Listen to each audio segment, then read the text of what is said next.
দেখতে পাচ্ছ বন্ধুরা, বলো তো এটা কি ফুল গাছ?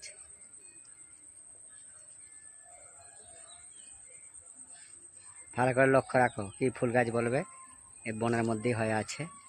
এই যে আর একটা খুব সুন্দর লাগছে গাছটি।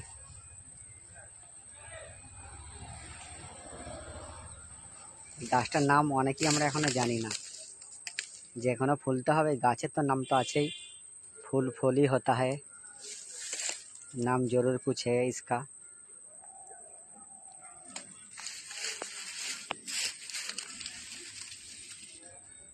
বলো বন্ধুরা, কেমন আছো? চলে এলাম তোমাদের কাছে একটা অচেনা ফুল গাছের কাছে। এই ফুল গাছটার নাম আমরা ঠিক জানি না, কেউ যদি জানো একটু বলবে কমেন্টে। সবাই ভালো থেকো, অনেক অনেক শুভেচ্ছা অভিনন্দন। সবাই কিন্তু বলবে ফুলটার নাম কি, আমি আশা